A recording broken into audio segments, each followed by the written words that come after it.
Hi everyone. We are studying the 7 churches in the book of Revelation, and today we're on the second church, and this you will read in Revelation chapter 2 verse 8 to 11, and it's the church in Smyrna. And remember, in last week's Bible study you saw the map of the churches in Asia Minor, which Jesus is talking to John about. And from Ephesus, the next church on the main Roman route is the church of Smyrna. Now, Smyrna is an interesting church because it's one of the only 2 churches that Jesus has he only has commendation for them, and he only encourages them. There's nothing that he holds against them like he did in the church of Ephesus. And this brought me to think, today in our devotional, I just want you to consider, what are you afraid of? Because for the church in Smyrna, they were afraid of the persecution that they were facing. And Jesus actually tells John to encourage the church in Smyrna and tells them that Satan himself is in control of this persecution. And if that's not meant to frighten, I don't know what else will.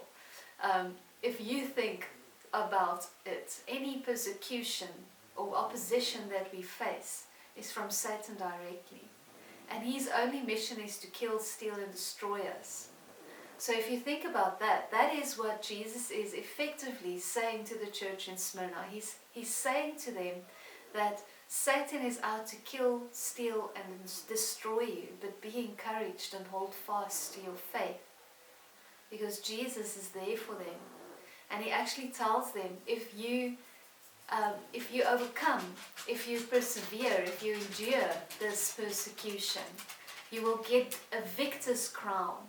And it's not just a crown, a normal crown like we know it. It's a victor's wreath that athletes received when they have won a race. And Smyrna was known for its athletics, so it would have been something that was sort of natural and normal for them, easy to relate to. And this victor's crown, this wreath, is literally like running a race. It's going to be difficult, it's going to be testing, but it's going to be worth it. Jesus identifies himself as the first and the last, the one who died and rose again. And in effect, he's actually saying to the church in Smyrna, if this persecution should cost you your life, it will not be the end of you. There's life after death. And he also says to them that they will not have to endure the second death, but that they will be saved even if they die, and they will live forever. And our challenge as disciples of Christ is the same. In fact, to the disciples in Matthew chapter 10, I just want to remind you, he said to them in verses 38 to 39, if you refuse to take up your cross and follow me, you are not worth of being called mine. If you cling to your life, you will lose it. But if you give up your life for my sake, you will find it. What are you most afraid of? I think most of us are probably most afraid of death.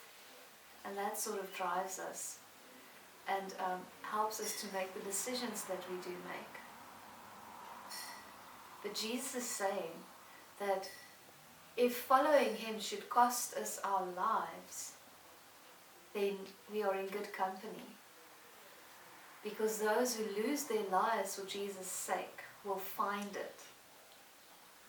So my encouragement to you today is the same as that of Jesus, is to be steadfast, persevere, even though you're facing persecution and the persecution is from Satan himself.